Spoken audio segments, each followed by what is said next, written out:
Now, if you've just tuned in, you're listening to our annual Talk About Budget special.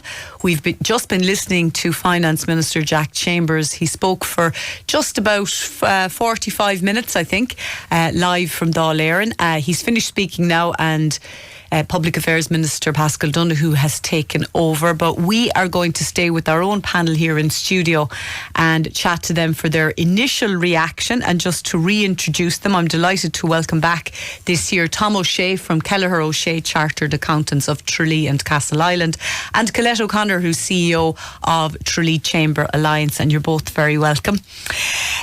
Tom, just as a general overview, I remember reading earlier in the summer that the ESRI was warning the government not to have a giveaway budget, that they would overinflate the economy.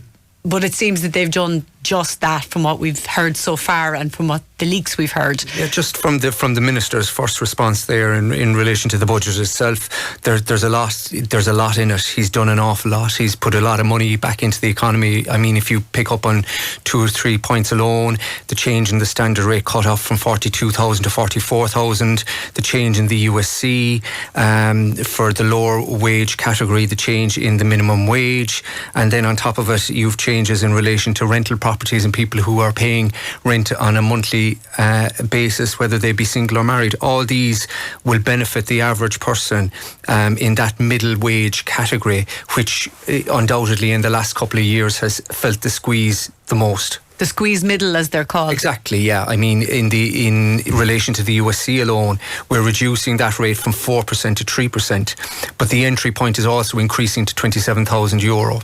So, you know, little things one may not zone in on specifically, but added up, you know, there's a package there for the average person between €600 and €700, and then factor in if you're renting or not renting, then you will have an extra potentially €1,000 there alone. So, you know, not too bad as budgets go. In the last number of years, we've progressively moved to a situation where the standard rate cut off and changes in USC have meant that a lot of people have gained from these benefits.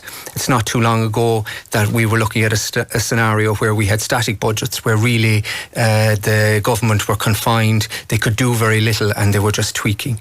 But we've moved away from that scenario where people will feel a real benefit in their wage packet come the start of January next year. We still have USC though, because I recall it was the late Brian Lennon who brought that in as a temporary measure. It was only going to last a year or two in the aftermath of the economic crash, and we were promised it was going to be gotten rid of. And here we are in 2024 and we still have the USC. Yes, and it's unlikely that USC will ever go. It will, I mean, there's merits for reducing it significantly, but I think we've recognised that the benefits in terms of what we get from an extra tax charge like that far outweigh the benefits of one government taking it out completely. There is an argument, I suppose, in the height of the boom, we were probably undertaxing to a certain extent, and our wants far outweighed what the government were able to provide for us, specifically around capital expenditure. But I can't see the USC being abolished or changing significantly in the near future.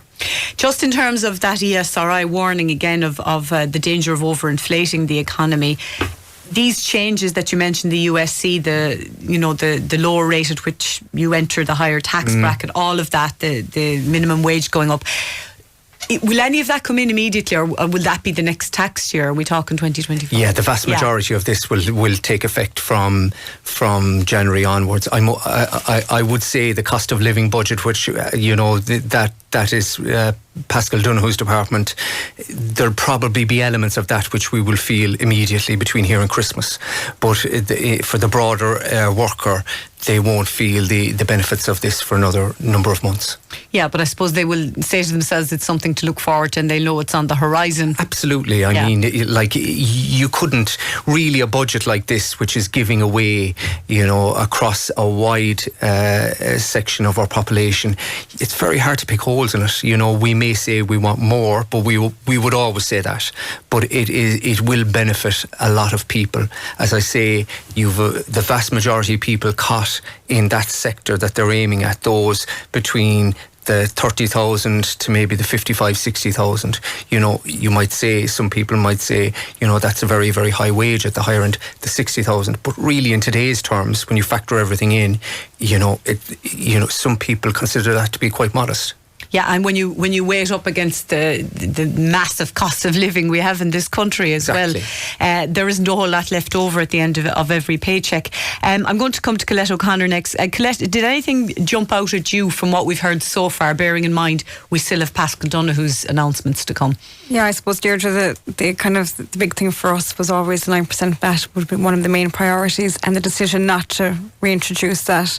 I think it's really, from the government's perspective, I don't think they are really looking at the long-term picture here for our businesses in retail and hospitality. You're looking at businesses in food there. The actual impact this has on them is seismic. Like it's fairly catastrophic in some areas. So that, of course, that's a huge disappointment, and not to be all doom and gloom. I suppose the positive I did take out of it was, I suppose, in terms of landlords, the pre-letting, the supports there in terms of like the relief for pre-letting expensive landlords to extend that till 2027. That's great, because we have so many vacant properties across the county, and anything that will help get those properties lit and occupied, that's very positive. Okay, and just from talking to your own chamber members, and I presume you'd be in contact with fellow chamber members in other towns in Kerry, was that the big thing for them coming up to Budget 2025, to see that tourist tax, as it's called, cut? Yeah, it certainly was one of the main ones. And I think as well, there's also, I think there's, as I've said many times before, there are a number of charges that are increasing for businesses. You have the energy costs, you have the insurance costs, you have the living wage costs. All these are coming at the same time, and I suppose the VAT then is just the icing on the cake in terms of, I suppose the straw that cracks the, it is what breaks everything. There is probably not enough of a break there for small businesses, really, being honest about it. Now, we'll have to see how the day plays out, but just from that now. The initial reaction. Yeah. We've a very short break to take for a moment or two, and we'll be back to crunch some more numbers then. Now, to come back to Tom O'Shea. Tom, a lot of the opposition parties were saying in advance of this budget that the huge overriding issue in Ireland at the moment, political issue, is housing. Was it somewhat surprising? Stamp duty is going to go up to 15%, up from 10% to 15% with immediate effect. That's quite a blow to anyone trying to buy a house, isn't it? Well, the stamp duty change there is in relation to, I think, the speculative sector, the vulture funds, as it were, coming in and buying multiple properties, where the stamp duty up to now has been 10% for that sector. It's increasing to 15%. I suppose it's a disincentive in a way. It's probably trying to free up, houses, the bulk buying side of things, freeing up houses for people, one-off purchasers, that intend to use a house as their family home, as opposed to those that are speculating on the market changing or investing in to provide short-term letting, at a higher rate and getting a return. Mm-hmm. So were you surprised that there wasn't more announced in terms of how to improve the housing shortage at the moment? Well, it's a difficult. You see, I suppose over the last 2 to 3 years, a lot of money has gone into that sector. It's difficult to see how they're going to change things rapidly. We need to build. Undoubtedly, that takes time. That takes time. That's a lead time. Anyone involved in project planning will tell you that could be a lead time of up to 3 or 4 years. It's not something that will happen overnight. So I think they've maxed out to a certain extent what they can do within that sector. And obviously it's a balancing act from here on in. Then if you're looking for an inflationary factor that we discussed earlier about throwing money at the economy, that's a very fine line to tread then. I wonder, are we slowly going down the road of other European countries whereby home ownership isn't necessarily the be all and end all, comparing ourselves to the French or the Italians or whatever?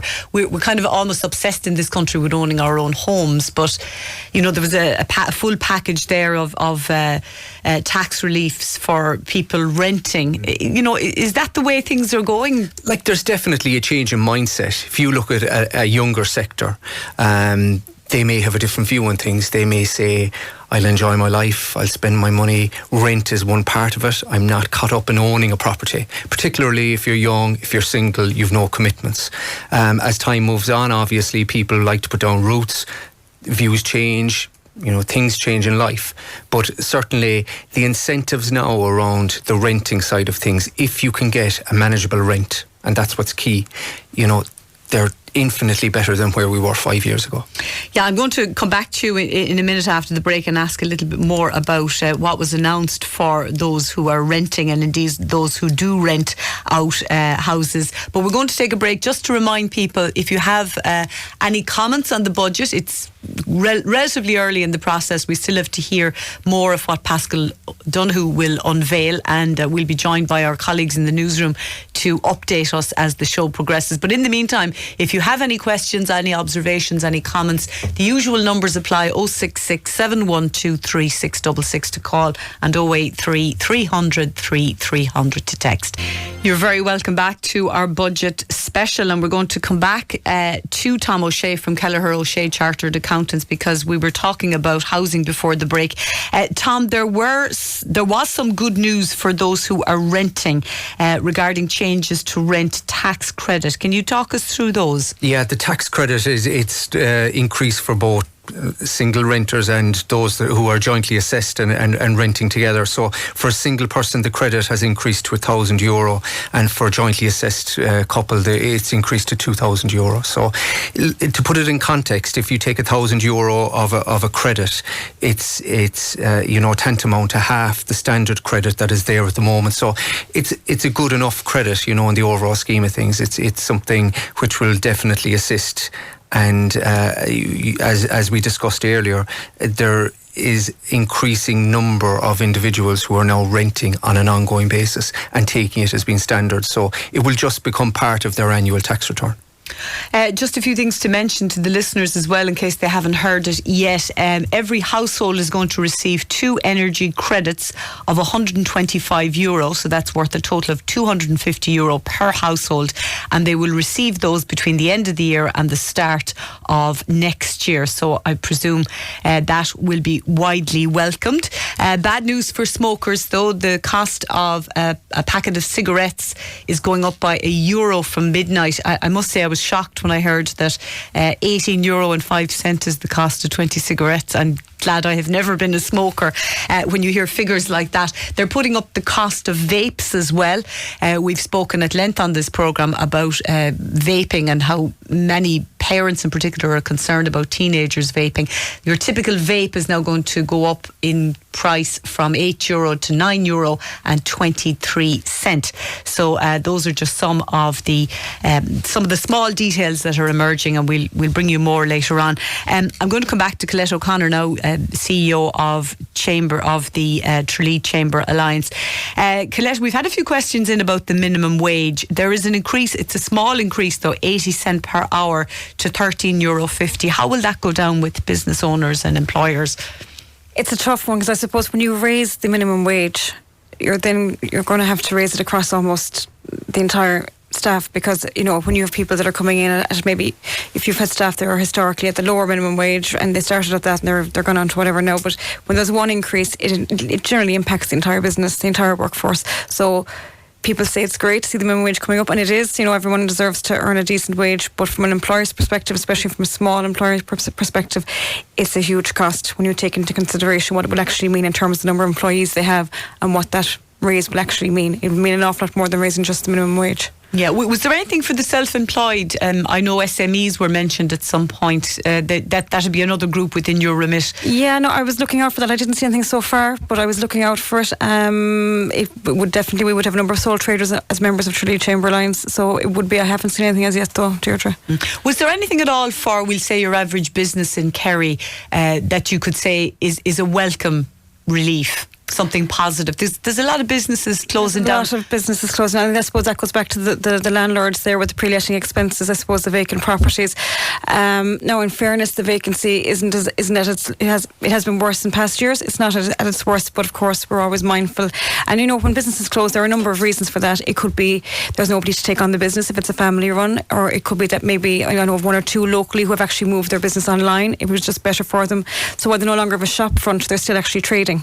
So there's there's reasons for that as well. But no, I didn't in particular see anything that would really get any business very excited about the budget, to be honest with you. Yeah, and a lot of retail, I'm just talking about Tralee here, but quite a lot of retailers, the likes of boutiques, seem to have closed down in Tralee in the last 12 months even. Yeah, I do believe one of them, I know there were 2 or 3 that I know of that were planned closures, and as I said, one of them would have been a reason to move their business online, so they're still trading, but it's online.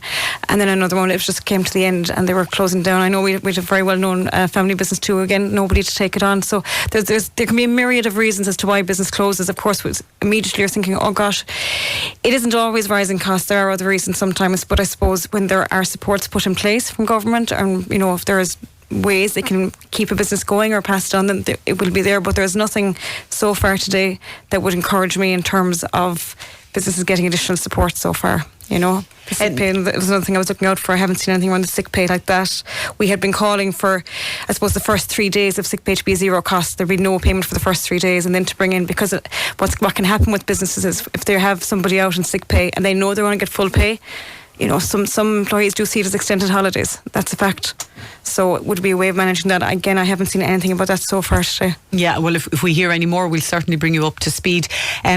Colette mentioned there, Tom, about some businesses that maybe wanted to pass it on to family members and they didn't want to. And that brings me on to the whole idea of passing on to the next generation.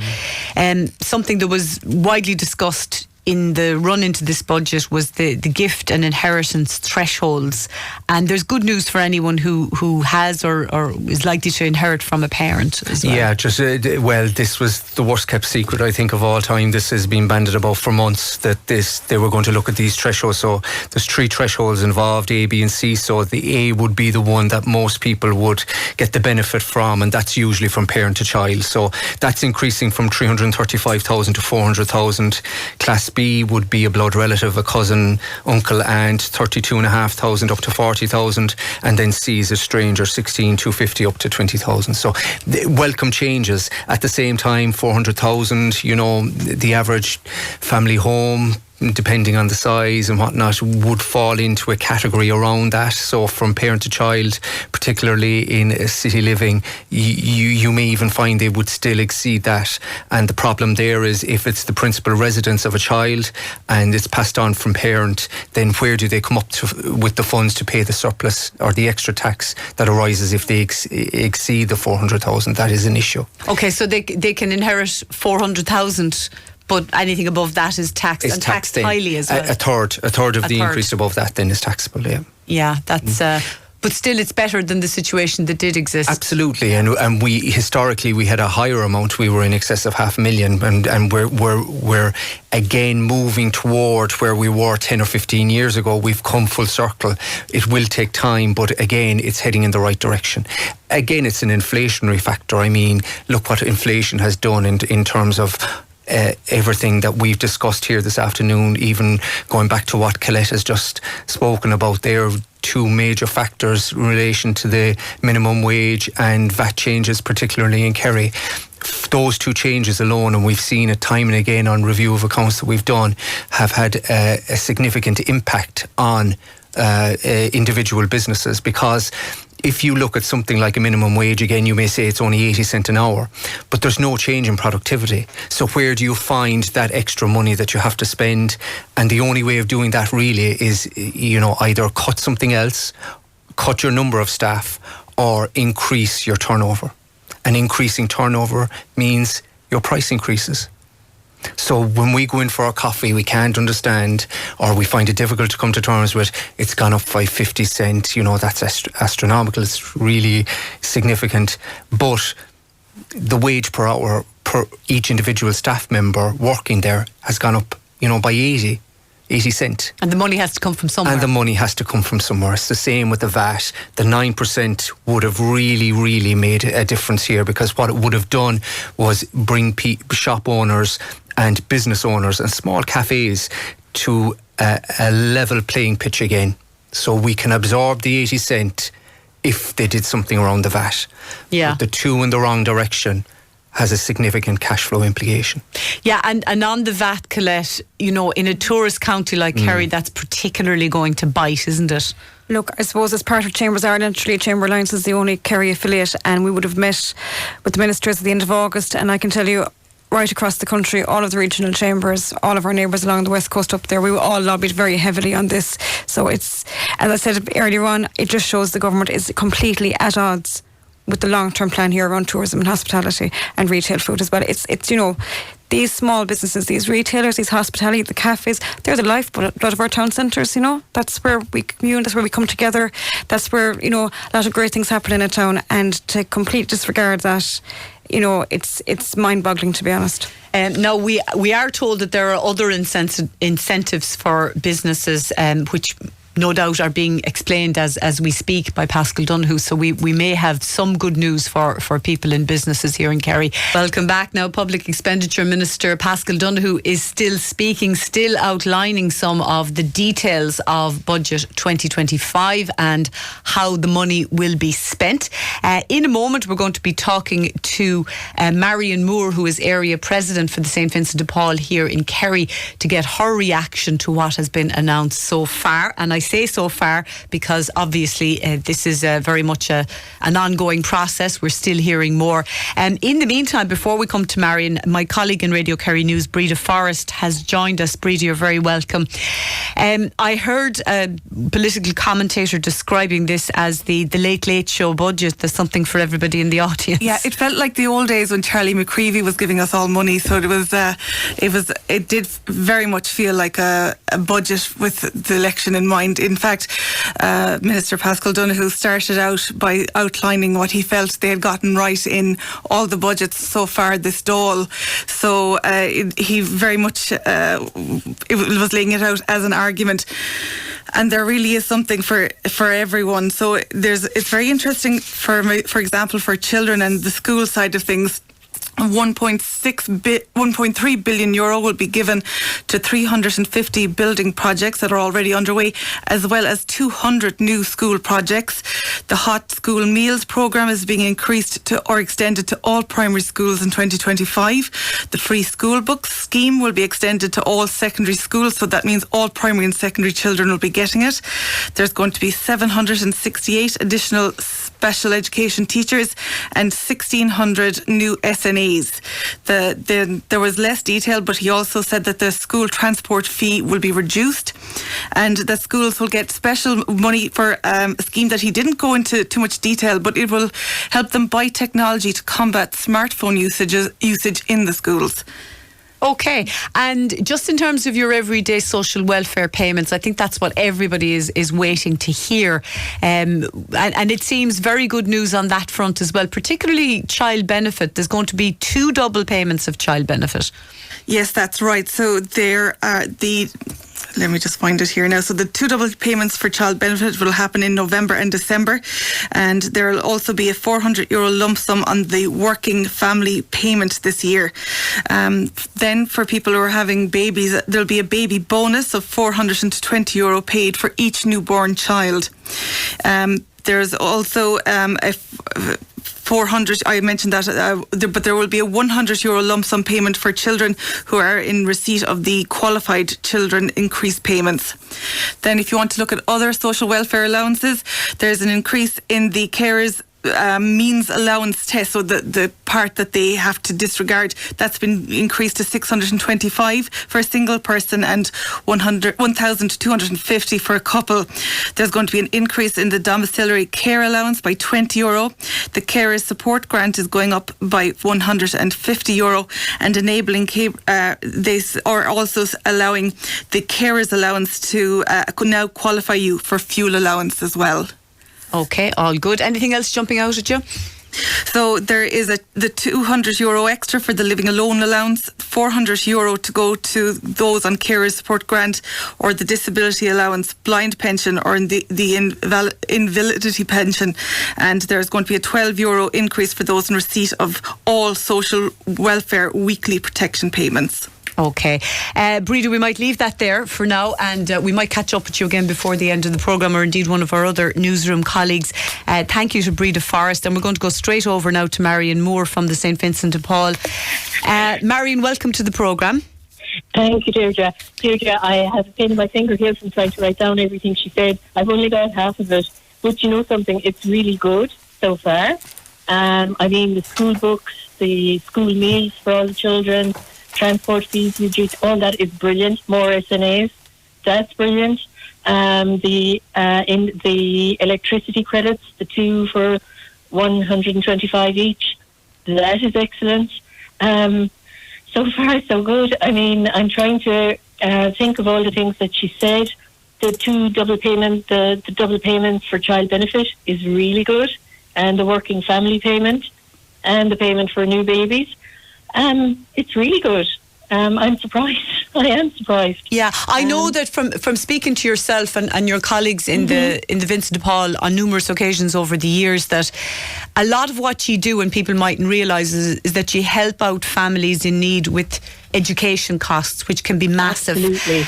Yes. The extension of the free, you know, it might seem like a small thing in the greater scheme of the budget, but the extension of the free books up to Leaving Cert, you know, amazing. That's a really huge thing.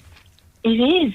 It's absolutely huge. And the school meals, that's really brilliant. You know, because, like, you know, we have families that really can't afford to do lunches every day, you know, for children going to school. So it's great that they get a hot meal in the middle of the day. It's really absolutely brilliant. And that's only a certain cohort of children get that at the moment, is that right? So, yeah, at the moment, but according to this, all schools will have it, which is something else. If I've got that right, I think that's what she said, that all schools will have the free lunch. No, I could be wrong, but I think that's what she said. No, I think that was my understanding of it as well. There's also going to be a nice few bob, as they say, towards the electricity bills. I think it's no, it's 125 ones, yeah, at the end of the year. One at the end of the year and one at the beginning of the year. That's also really good. I can't see anything so far that you know, help with renters and the carers allowance. Carers will get a fuel allowance now. There's a whole lot in that. I'll have to go through it really with a fine-tooth comb, but so far so good, Deirdre. It's looking really well. I'm really happy with it so far. Yeah, and you know, even something like the double child benefit payment, anyone receiving child benefit now will get a double payment in November and then again in December. And I know that's a key point, a flashpoint for the St. Vincent de Paul, the run up to Christmas. Will that make a difference for those you're helping? It will make a very big difference. It really will, because a lot of them are struggling at the moment with electricity bills, and you know, they're just struggling big time. You know, with food bills. Just getting kids ready for winter, shoes, extra, you know, coats, things like that. But this will really help, and it will help coming up towards Christmas. It's amazing. You know, it's those things that make a big difference to families. It really does make a big difference. You know, just having that extra bit that they're not scrimping and scraping, trying to get the money together for those things. You know, it will really help them. I remember a few years back there was one or two budgets that were referred to as the fiver budgets. There was a fiver onto everything. Yes. Now it seems... That's what I was afraid of, to be honest with you. I was afraid of that. Yeah. And now it seems that it's pretty much around €12 of an increase on everything, on all payments. Yes. That's really good. You know, I know some people might think €12 won't buy you a lot, but it does. It will help. You know, like the ad says, every little bit helps, and €12 is a decent amount to get, you know, into your hand every week. It really is. Yeah, I know as well, when you spoke to me in September, Marion, you feel very strongly about child benefit, that it should be means tested. I know. I got a lot of flack for that, by the way. I really did. Yeah. Well, no, in fairness, I mean, it's something that should be debated. I mean, people who don't need double child benefit will still get it. It's across the board. I know. And I don't want to be mean and say, you know, they shouldn't really get it. You know, it's fine, let them have it. But, you know, it really helps people who who need it. It really does. You know, it will make such a difference to them. But that is my bugbear. You know, I think it should be means tested. But I have to live. I have to live with that, Deirdre. I did get a lot of flack for it the last time when I said it, but that's life. Yeah, you have to stick to your guns. Well, look, it all sounds very positive so far, Marion, but as I said, yes. Early days yet, and we still have more detail to find out from Pascal Donoghue. For now, though, we let you go, but thank you for joining us to give your initial reaction. And that is Marion Moore, their area president for Kerry with the St. Vincent de Paul, with a very, very positive reaction to the budget. Now, we've spoken a lot about housing and what this particular budget is going to do for housing. I'll just throw some figures at you now that have emerged in the last while during the course of Pascal Donoghue's speech. €3.2 billion in capital funding for the housing sector, 10,000 new build social homes at a cost of $2 billion in 2025, 680 million for key affordable house schemes, and 10,000 new households under the HAP and RAS scheme. Now, a listener would like our panel to confirm the increases for contributory and non-contributory pensions, and we will come to those. I don't think we have those as of yet, but as soon as we have them, we'll come back to you.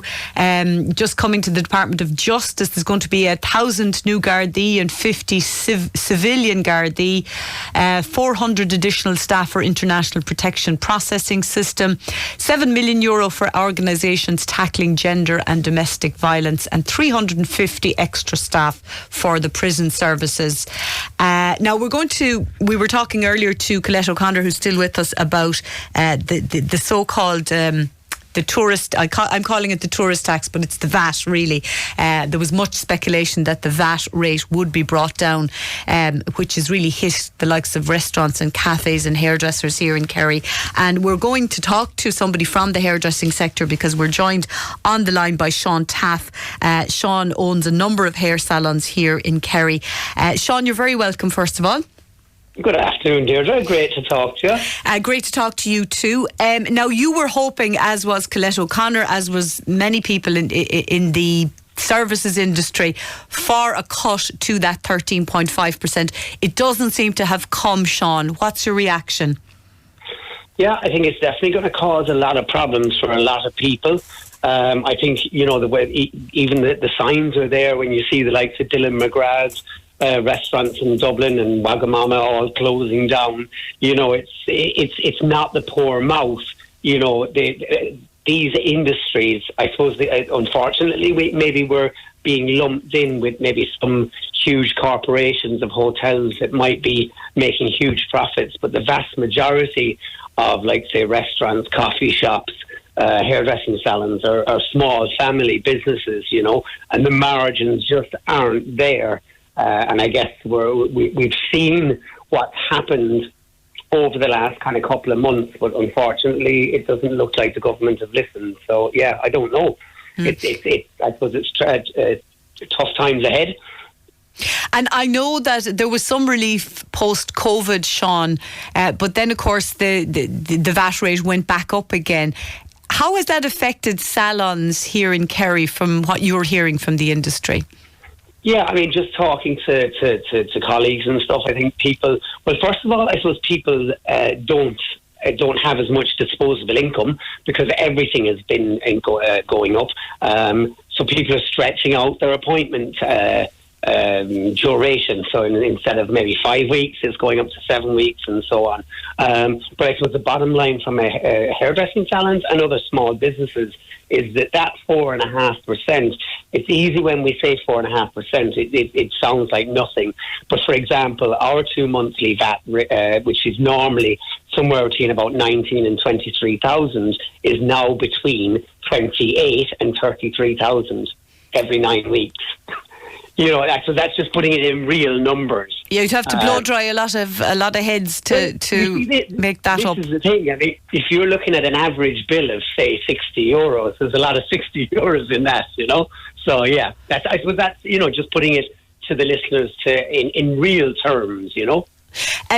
a lot of salons I've noticed around Tralee have had to put up their prices. I presume that's pretty much across the board, Sean. And you know, the risk with that is that somebody who maybe gets their hair blow dried once a week or whatever is going to cut that down as a result of that price increase.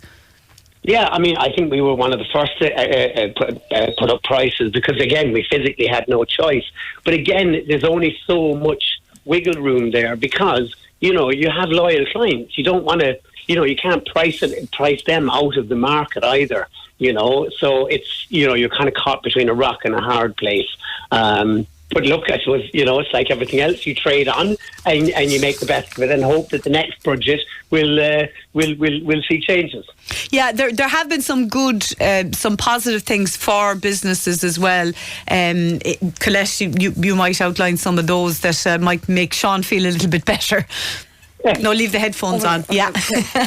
Sorry, no. When you hear your voice back, it's a bit odd. But yeah, no, there've been, I suppose, in terms of business, like, you know, there's a big, I suppose, focus on sustainability and climate in the budget, and there's been a good few, I suppose, benefit in kind there for employers around EV and sustainability. So that's positive. The Help to Buy scheme, I suppose, talking about, you know, we're nearly full employment and all that, but there's loads of jobs in Kerry, loads of jobs across the country. The housing is still an issue. I mean, there's talk there about investment in land to the LDA and everything else, but at the same time, that's not moving fast enough. Rental availability in the county isn't where it needs to be. We don't have a huge amount of available properties. The Airbnb is another side of the house there as well. There's not enough regulation there, so there's still an awful lot of work to do. But I suppose from a business point of view, look, there's not enough in this budget from what I can see so far today. So I don't have too much positive to say, Deirdre, to be honest. Yeah. Okay. Just before we finish with yourself, Sean, you know, there were some other measures as well that I suppose will impact on the industry, like the minimum wage increase, 80 cent per hour to 13.50. Any reaction to that? Yeah, I mean, look, I think in a way it's great to see, you know, everyone's living wage kind of coming up. I don't have an issue with that, but what I would always say is all these things have to be paid for, you know. And whereas, say, I know for my team, obviously everybody is commission based, and very few would be at a minimum wage level. But where it does affect is the ability to invest in training. Then, because obviously everything is coming out of the same pot. So, you know, you can only dice it so many ways. Yeah, okay. Well, look, Sean, I'm sorry that we don't have better news for you from Budget 2025, but as I said, we're still getting some of the detail, and I'm sure there will be some crumbs of comfort somewhere along the line. But for now, we let you go, and thank you so much for joining us and giving us your reaction. Fantastic, Deirdre. Good to talk to you, and thanks for the opportunity. My pleasure.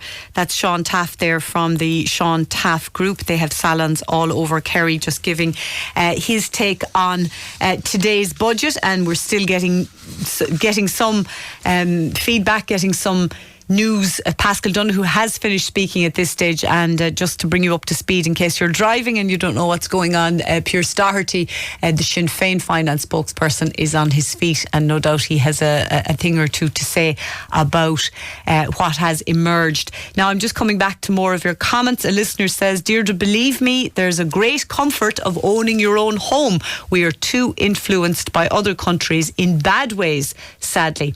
That refers to conversation myself and Tom O'Shea had earlier about the fact that we seem to be going down the route of young people not wanting or not being able to buy their own home, and looking ahead at a lifetime of renting, which seems to be what's likely to happen.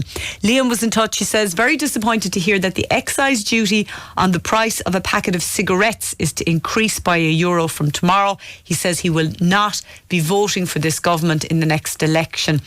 I didn't hear anything about, we already flagged about that. I think I made a note of that there. Yes, that the price of 20 cigarettes up €1, bringing it to something like €18.05. Very bad news for smokers and bad news for vapors as well. I didn't hear anything about the price of the pint going up, or spirits or anything like that. I did hear something along the lines of some kind of incentives or tax relief for those who produce cider, which is interesting because I know we have our own own cider producers here in Kerry as well. Listener says, is there anything extra in the budget for people on a CE scheme? That's Mary, Community Employment Scheme. Again, nothing concrete that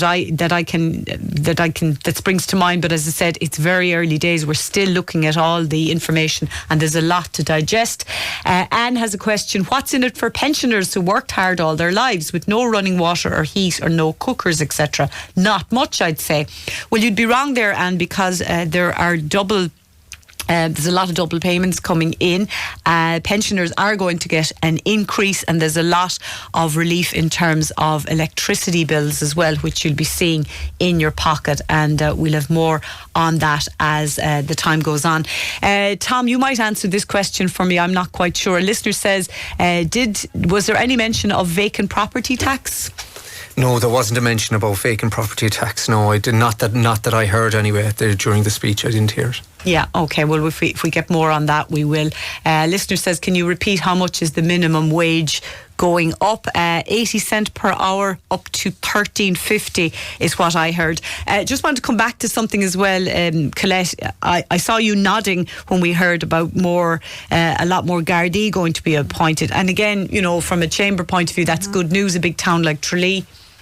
Yeah, huge. Actually, we had that in our pre-budget submission, and we were looking for more Gardaí in the streets, and that's fantastic. So for a moment, I'll be positive. That's actually a huge statement to make, to see that 1,000 new Gardaí. That'd be amazing, because you can have all the campaigns and media in the world, but what we all want is a visibility of Gardaí on our streets, in our communities, and to see that now, that is very, very positive. Can I just make a point actually on the cigarettes? I have to know, I'm going to put my Tidy Towns hat on here for a second.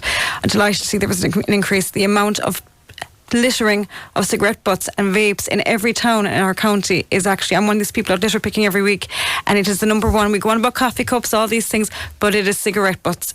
100% cigarette butts and vapes that are absolutely destroying our lovely streetscapes and footpaths and everything else. So any incentive to remove them off our streets would be fantastic. Well, I don't know how anyone can afford to smoke nowadays if it's going to be €18.05 for a packet of cigarettes. That's insane.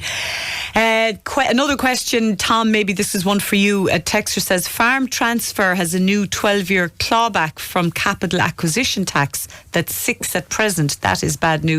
Can you make sense of that for me, because I don't know quite. Yeah, it's in relation to retirement relief, right? So retirement relief applies to a lot of businesses.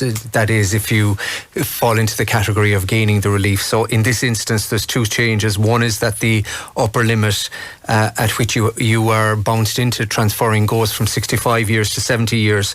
The other change, it was a slight tweak there as well, is the disposal to a child where it's in excess of 10 million.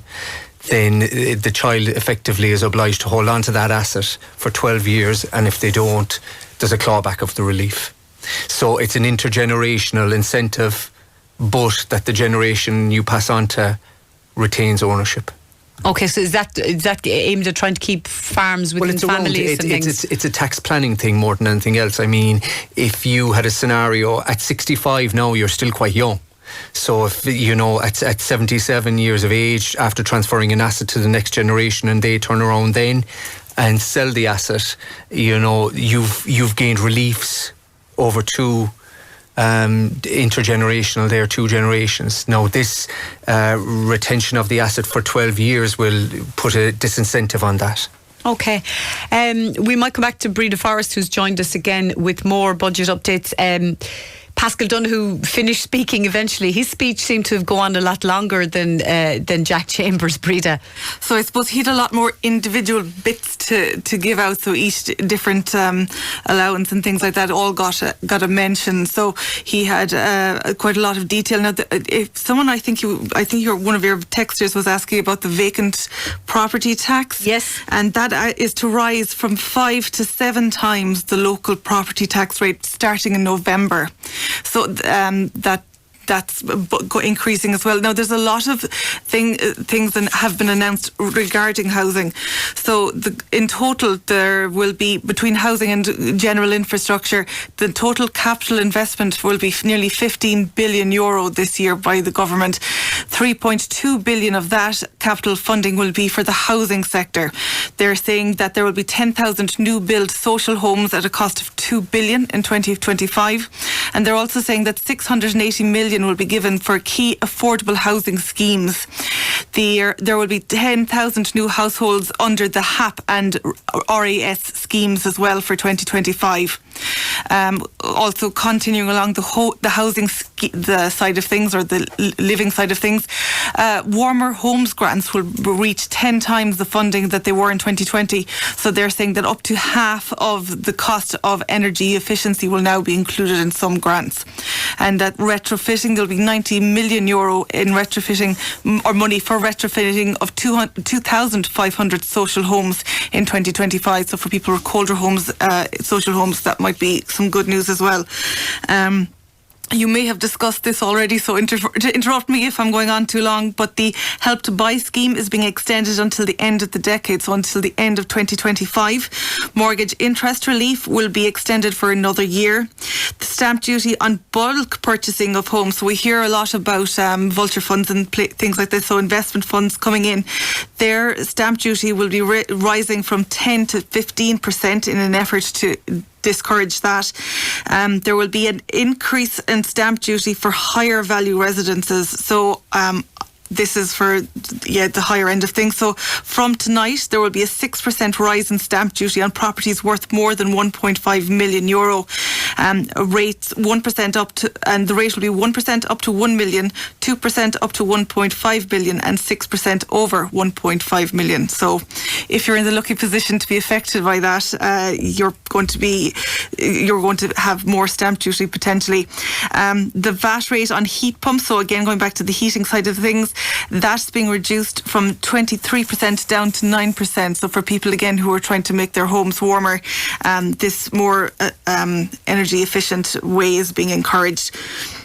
Can I ask you a question? No, if you don't have this, Breda, it's okay. But a listener says, will the WFP get a Christmas bonus? I know there's a €400 lump sum. I think WFP is working family payment. Does that ring any bell with you? So there was. Give me 1 second. I know you've a lot of notes. So there, as far as I understand, all social welfare payments are getting a double payment. There will be. Yeah, I think this listener says they know that there's a double payment, but they're just wondering, is there an increase as well?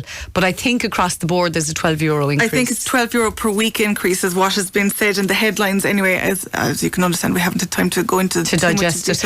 And just to say to that listener and to all listeners who maybe want to know the nitty gritty details, that we will be continuing our budget coverage on tomorrow morning with Jerry on the Kerry Today programme. Stay with us a second, Breda, but I want to jump back to Colette O'Connor and to come back to the vacant property tax.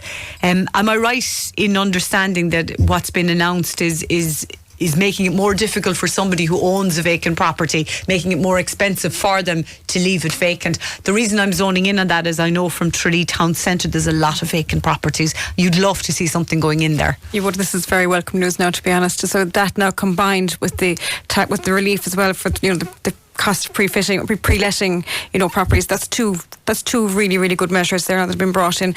Like Tralee Chamber this year, we worked with the Heritage Council. We had funding allocated to a project in Castle Street. In terms of looking to the street as it was in the past, what could be done in the future. We appointed architects from JC Architects to do the study, engage with the businesses there. A lot of the properties there are vacant. Now there are plans for some of them to be occupied, as time goes on. But I suppose you want to make it as difficult as possible for a property owner to leave it vacant in a town centre. You want to have that property occupied. And if not occupied, you want to be able to get access to it to maybe, improve it, to maybe paint it. I mean, there are groups like Tidy Towns and the Chamber as well that will go in, and there's resources there to, enhance and upkeep and maintain the property until it is let. And that's an option as well. So they're two very welcome measures now, I have to say. Breda, you may know this, coming back to Breda Forest, the listener is wondering about the baby, what's it being termed? There's a name on it, the baby boom payment or whatever, the new baby payment of 420, as listeners wondering when is that payable from? So I'd imagine it's probably fairly soon, is it? So I don't think the actual start date was given in the budget speech itself. So the information we have based on that, so as I said, I haven't got to go through all the actual printed information yet. So that the €400 lump sum payment will, the €420 lump sum payment will be paid for each newborn child, but it doesn't have a start date. There was a texter earlier on asked about the qualified child increase, I think it was, or no, the working family payment, sorry. Yes. That's a €400 lump sum payment will be made to the recipients of the working family payment. That sounds like a once-off additional payment. So the line is €400 lump sum payment to be made to recipients of the working family payment. Perfect. Well, that answers that for that listener. Any word about petrol or diesel, a listener wants to ask? That's a big one that affects a lot of us. It affects all of us, really. Yes, there is. Now that is going up. The way it's phrased is per ton. So I'm not exactly sure what that will mean per litre when we go to fill our car, the tanks of our cars. Give me 1 second. Sorry. I have too many pages in front of me now. No worries, sure, we can always come back to it. Do you have it? I have it here, you have yes. it there. So, okay. So carbon tax will increase on the 9th of October from €56 per tonne, which is what it currently is, to €63.50.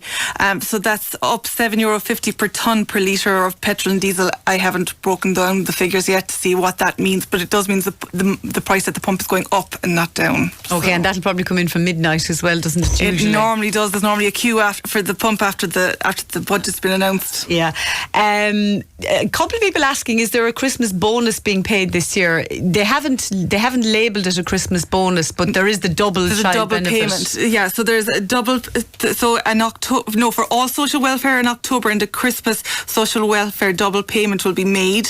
October and Christmas. Yeah, and then that also it is announced as well as part of the child benefit, so that there will be double payment of child benefit. It will happen in November and December. Okay. People will have a lot of money in their pockets at Christmas, Colette, to spend in Tralee, Killarney, Listowel, whatever. Yeah.